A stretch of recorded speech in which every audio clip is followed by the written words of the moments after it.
Hello and welcome to NSoJ Live. I am Naveen Bilagi. US President Donald Trump has been directed to pay 5.7 million to his former golf members. Let's find out more from Ayan. Hi Ayan. Hi, Naveen. President incumbent Donald Trump's golf club, Trump National Golf Club Jupiter, has been directed by a federal judge in Florida to repay roughly $5.77 million to its 65 former members. The approximate amount that the club will have to pay is 4.84 million, along with an interest of 925,000 after it wrongfully refused to pay them back their money.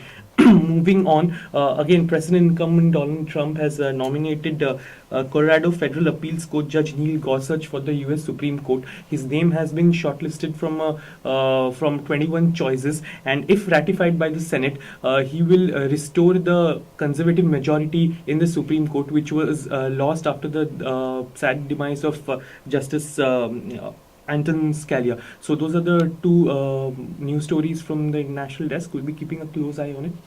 Thanks. Thank you, Ayan. Also, Finance Minister Arun Jaitley presented the budget for the year 2017-18 yesterday. Let's know more about it from our Neha.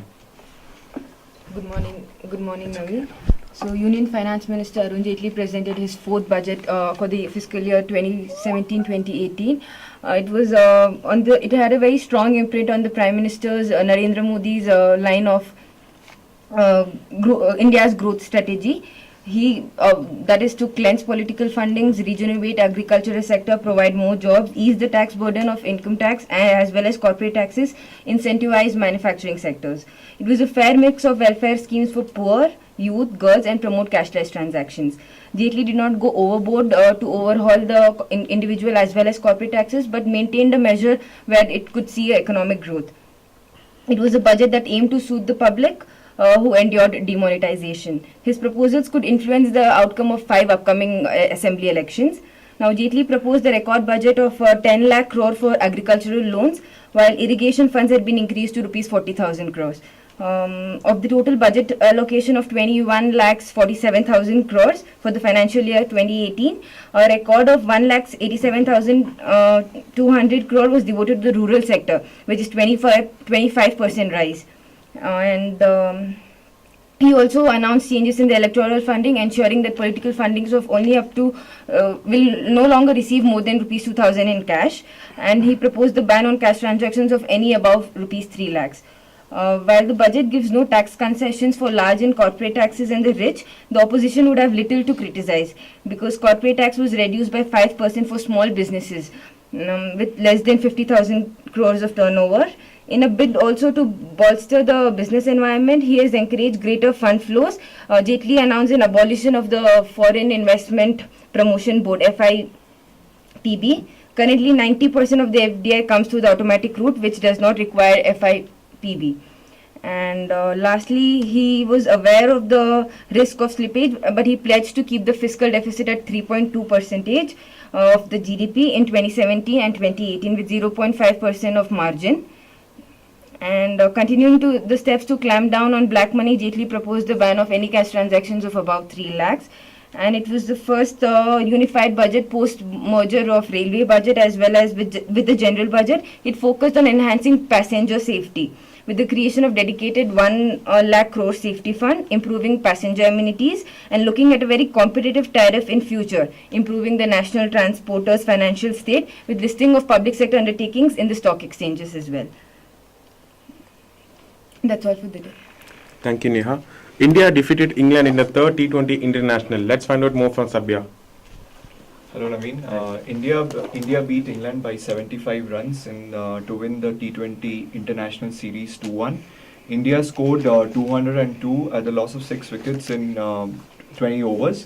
Uzvendra Chahal picked up 6 wickets and becomes the only Indian player to pick up 6-wicket haul in an T20 international match. And Suresh Raina scored a 50 after 6 years. And coming on to the Premier League news, where Manchester City finally ended their winless streak as they defeated West Ham United 4-0. And Gabriel Jesus scored his first goal as a Manchester City player. Thank you, Sabya. Money doesn't grow in a tree, but electricity might someday. Let's find out what it is from Tristan. Very true, Naveen. Money does not grow on trees, but electricity might someday. Researchers from the Iowa State University have developed this biomimetic tree.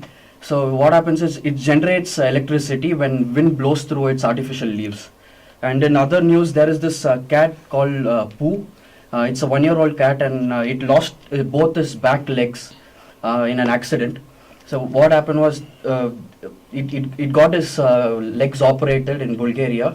So they've used this. It's like its limbs and well drilled and fitted with 2 blade-like implants. So that's all for today's news. Thank you, Tristan. Facebook is trending on Facebook. Let's find out more from Ipsita. Hi Naveen. So Facebook might just be coming to a bigger small screen soon. So Facebook is creating an app that'll for television set-top boxes, including Apple Inc.'s and Apple TV. And this app for set-top boxes will bring Facebook closer to live videos and live advertisements. Also moving on, technology giants like Microsoft, Amazon and Expedia have come in support of filing a lawsuit against Trump's executive orders against immigration. So they have all been, the lawsuit has been filed in Washington, and they've all been coming in support of that. And moving on to Twitter, Rex Tillerson is trending on Twitter because he has just been confirmed and sworn in as the U.S. Secretary of State in presence of President Donald Trump, and he was sworn in by Vice President Mike Pence. Thank you. Thank you, Ipsita. So those were the top headlines for the day. If you missed this, you can find the broadcast on our website nsoj.in. It will be they're broadcasted there. So those were the top headlines. Thank you for watching. Naveen Bilgi signing off.